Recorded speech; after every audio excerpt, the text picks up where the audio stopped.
Please let me stay just for today. Mom said I'm not family because I have a developmental disorder. These unbelievable words came from my granddaughter's mouth. Today is her birthday. She should be happily eating cake with her family, yet she's forced to say such things. I hugged her small body tightly. My name is June. I'm 58 years old. My husband, also 58, is nearing retirement from his office job. I quit my job at 55, and now I'm a stay-at-home wife. I spend my days gardening, reading comics I've loved since childhood, and watching movies. I've had my fair share of experiences when I was younger, but now they all seem like good memories. I have a son who's married and lives in a nearby apartment with his wife and 2 daughters.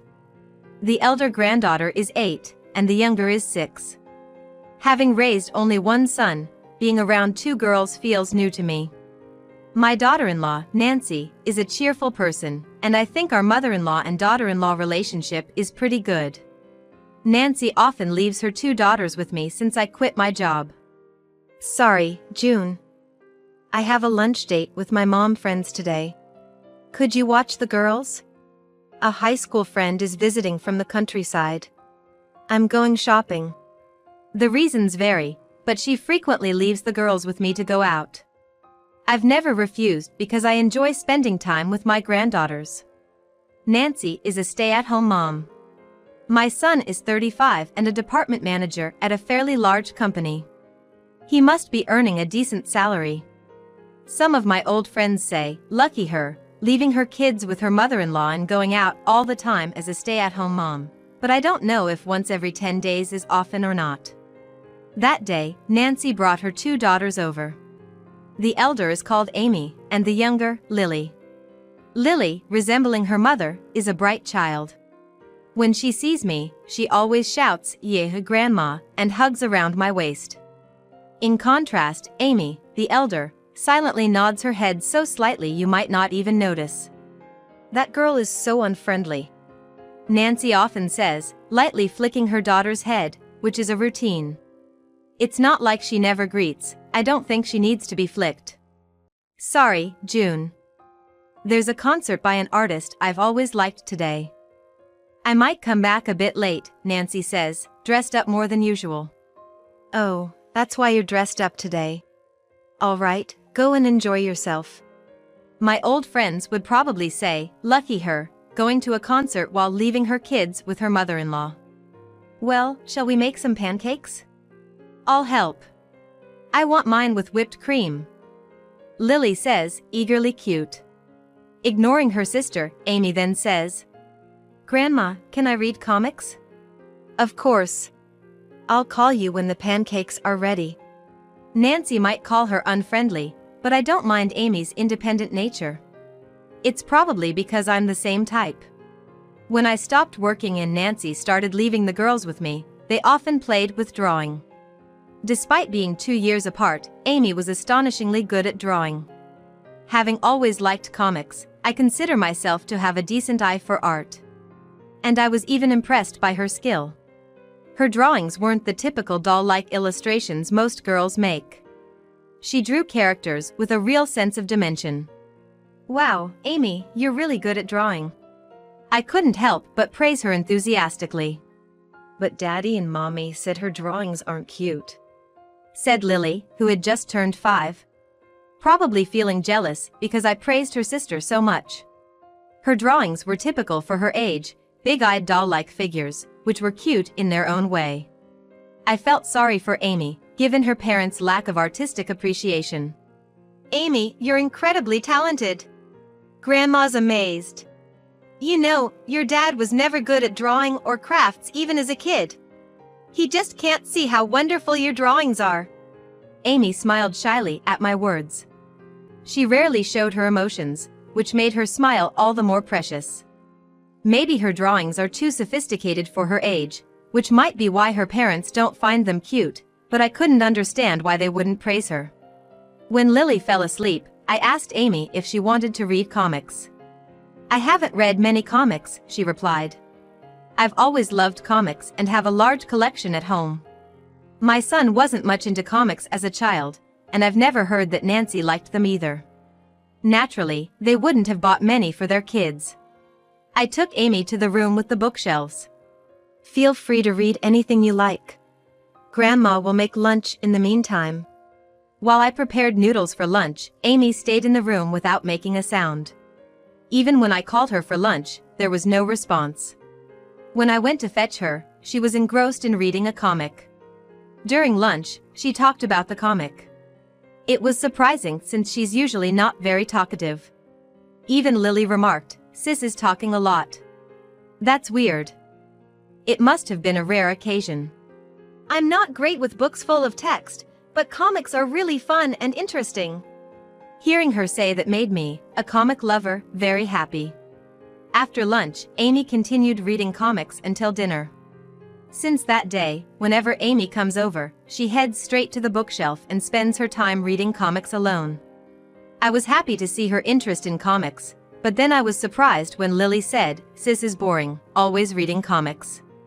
She even bought a comic with her allowance and got in trouble with Mom.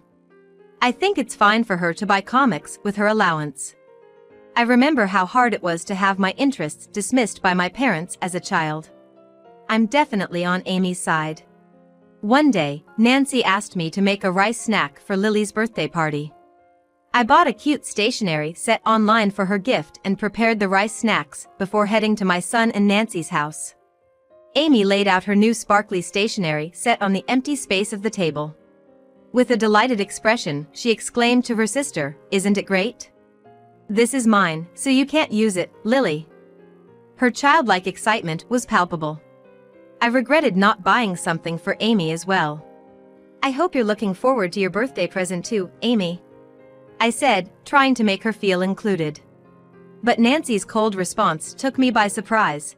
"I don't think we'll be having a party for Amy." I was surprised by Nancy's cold manner of speaking. Amy isn't really into parties. She's quiet even today, isn't she? Indeed, Amy was a quiet and reserved child, but I wondered if any child would really dislike being celebrated. It's not exciting to give her presents. She doesn't show much joy. That's not something you should say. Some kids are just not good at expressing their feelings. I defended Amy, feeling a connection with her since I, too, had often been misunderstood due to my own reserved nature. Even my son chimed in. But Amy doesn't have much charm or grace for a girl. It's a bit concerning. His words, though not ill-intended, could be quite hurtful to a child. Amy, with her inscrutable expression, just continued to pick at her French fries, seemingly unaffected. About a month later, during the summer break, Nancy arrived with Amy in tow. "June, I hate to ask, but could you look after Amy for a couple of days?" "What's going on?" I asked, surprised by the sudden request. "I'm heading back to my parents' house, but if Amy is there, my mom will have a lot to say." "Like what?" "Just what my husband said the other day. That Amy lacks charm and grace for a girl, and then it's all about how I'm not raising her right." "That's awful." I sympathized, knowing Amy wouldn't want to be in such an environment. So, I agreed to take care of her. "Okay, you can say her grandparents wanted to take Amy on a trip," I suggested, making the best of the situation. Amy, treated like an inconvenience right in front of her, remained expressionless, giving nothing away.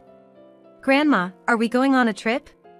Amy asked after her mother had left. "Oh, no. That was just a fib. Sorry, okay? Would you like to go on a trip?" "No. I'd rather read comics at your house." "Does your mom hate comics?" I recalled something Lily had mentioned before. "I don't know. But she says reading comics makes you dumb." I was surprised that such an old-fashioned view still existed, especially coming from my daughter-in-law. Nevertheless, Amy and I spent a pleasant 2 days together.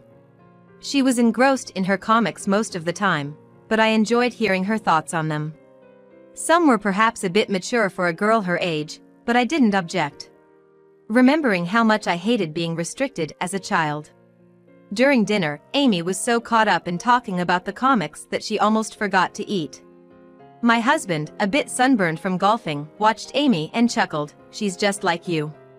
Normally not much of a talker, But when it comes to her favorite things, she doesn't care if anyone's listening or not.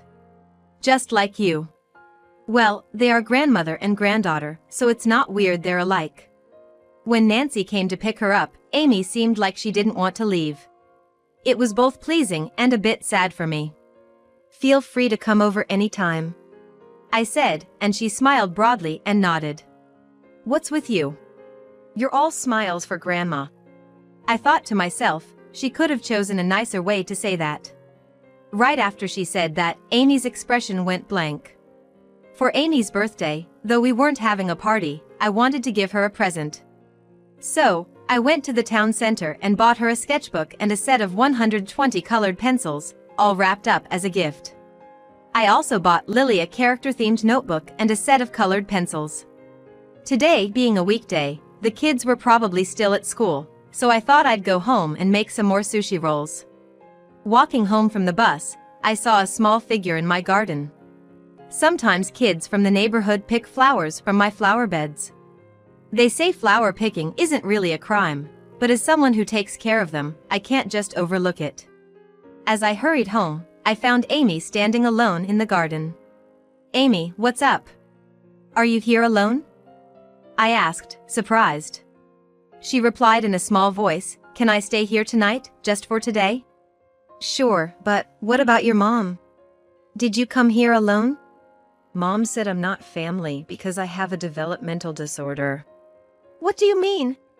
I've heard the term developmental disorder quite often recently. At the doctor's, they said I have a developmental disorder. Mom said she doesn't need a child like that. Oh my, that's terrible.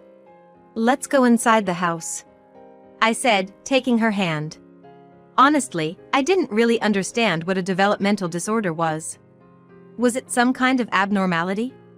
She didn't seem like it. I looked it up on my smartphone and learned that developmental disorders include ADHD, autism, and learning disabilities. ADHD involves restlessness, lack of attention, and concentration. Autism means difficulties in communication, lack of interest in others, limited facial expressions, and preferring solitary play. Amy might fall into this category. In learning disabilities, there's no issue with intelligence, but there can be difficulties in reading. It's apparently caused by a variance in brain development from birth. The more I read, the more I remembered kids in my class who might have had such conditions. Kids who couldn't sit still during class, or who wouldn't talk to anyone. Maybe they'd be diagnosed with developmental disorders today. Even I wasn't great at communication and preferred playing alone. That quiet kid from my childhood became a chatty and cheerful mother of 3 when we met at a reunion. Maybe these are just personality traits? It's hard to say since so much about the brain is still unknown. There's also a gray area where a child may not be diagnosed with a developmental disorder but still shows tendencies. It all seemed very complicated. The real problem is when a child is diagnosed and the parents can't accept it. That's the case with Amy. But to say a child isn't family just because they're diagnosed with a developmental disorder? That's unthinkable. I took out a cookie tin and poured some milk, saying, I'm gonna make a quick call, and moved to a room where Amy couldn't hear me. Ah, she went to your place, huh? Well, that makes sense. She doesn't really have anywhere else to go, Nancy said over the phone, not sounding worried at all. What do you mean by that? Amy's telling me you said kids with developmental disorders aren't part of the family. I was pretty angry. I never said that. I just said I didn't want a child with a developmental disorder in my family. Isn't that basically the same thing? Don't you think saying that would hurt the child? I said it as a joke. But then she just takes it seriously and leaves. She's always like this. She never gets jokes, and it's exhausting being with her. I think that might be characteristic of the autism type of developmental disorder. The school teacher said she wasn't doing well in class, so they suggested getting her diagnosed for a developmental disorder. I couldn't believe it, but when we did, she was diagnosed. I was shaken up, and then she comes up saying it's her birthday today. Like I could care about that right now. I couldn't help but feel a bit of sympathy, but if it's a brain function issue from birth, it's not her fault. So you're saying it's my fault? Oh, I get it. My mother probably blames me for having a child with a disability. Nancy got so worked up over her own words that I couldn't handle her. For now, I'll take care of Amy here. She can go to school from here, and you should take some time to calm down and rest. I hung up after saying that. I informed my husband about the situation over the phone, which was basically a fait accompli. Amy's gonna be living with us for a while, with Grandma and Grandpa, I told her. Even when I said that, Amy didn't seem sad or angry. Her expression was hard to read. Is it because my brain's messed up? She asked, startling me. You're not messed up at all, Amy. You're a cute girl who loves comics and is good at drawing. That's a lie, right? Mom always says I'm not cute. She says I'm dumb for believing everything I'm told. Shouldn't I believe what I'm told? Why do people say things you're not supposed to believe? It's not a lie. I realized this child was deeply hurt, even though she didn't cry. Feeling this way, I hugged my granddaughter. I think Mom prefers Lily. Dad might miss me a little, but I like it better here. There are lots of comics. It's sad to hear a child say such things. Then let's live here together. You can read as many comics as you like, but you have to go to school and study too, okay? When I said that, Amy asked, "Really?" and smiled happily. My husband brought home a cake for Amy's birthday after work. He knew more about developmental disorders than I did, having discussed it at his company. He said, there's a right place for everyone, and when they're in the right job, they can really excel. It's not a disease, so it won't go away, but with understanding from others and effort from the person, life can be much easier. He explained. That night, my son came over with school supplies and textbooks for Amy. He had researched developmental disorders and accepted that his daughter was diagnosed with one. He thought it was better for her to live with me, her grandmother, for now. I'm sorry, Amy. I'll come get you when things settle down, he said, patting her head. But he never came to get Amy. 3 months after Amy started living with us, Nancy's affair came to light. She had left Lily at home alone that day and went out. Lily nearly choked on a candy while home alone, but my son, who came home early from work, found her. Fortunately, he was nearby and got home earlier than usual. They called an ambulance, and she was taken to the hospital, where she was okay, but they couldn't get a hold of Nancy. I rushed to the hospital with Amy after getting the call. We were relieved to find Lily safe when Nancy showed up, looking pale. Where were you, leaving Lily alone like that? I was having dinner with some mom friends. But it didn't seem likely that dinner with other moms would take all evening. Of course, my son questioned that. I just got caught up in conversation. I wished she had left the kids with me if it was going to be like this. Maybe Nancy was hesitant to show her face because of what happened with Amy. Suddenly, Amy blurted out. Mom, why do you smell different when you go out? Not like our home shampoo or soap. Huh, what? Everyone was momentarily confused by her question. What are you talking about, Amy? You never get the atmosphere, do you? Nancy was clearly flustered. I was at the health spa. Maybe that's why. If it was the spa, why didn't you take Lily too? It's not just today. It's always like this, Amy said, and my son was the first to catch on. Maybe he had some suspicions. You're cheating, aren't you? What? How can you say that? That's impossible.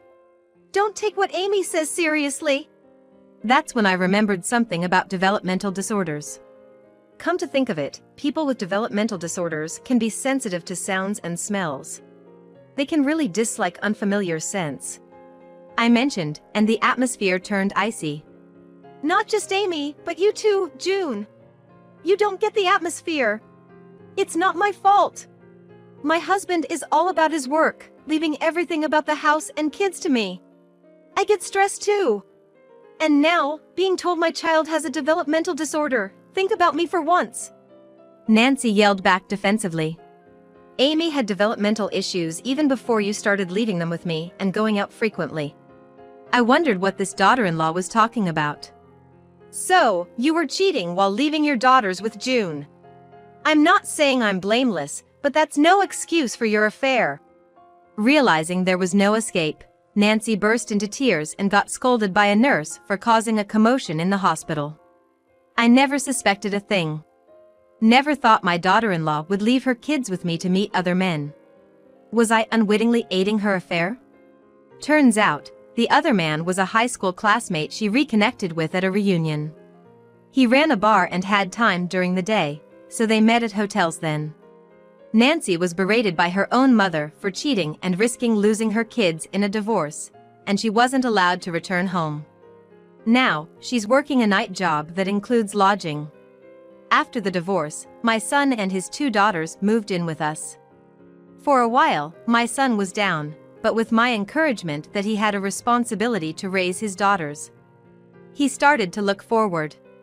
Lily, still young, missed her mother and went to meet her, but Amy never once expressed a desire to see her mother. Gradually, the visits decreased, and Lily stopped talking about her mother. My son shared about the last visit. She's got a new guy, probably no good. She was really thin, with bruises on her face. It's hard to see a woman you once loved and had kids with fall apart like that. He said that, looking downcast. Amy, speaking with a mature tone, said, "Mom is not a child, so you don't need to carry her life either." 5 years after the divorce, Amy was 14, and Lily was 12.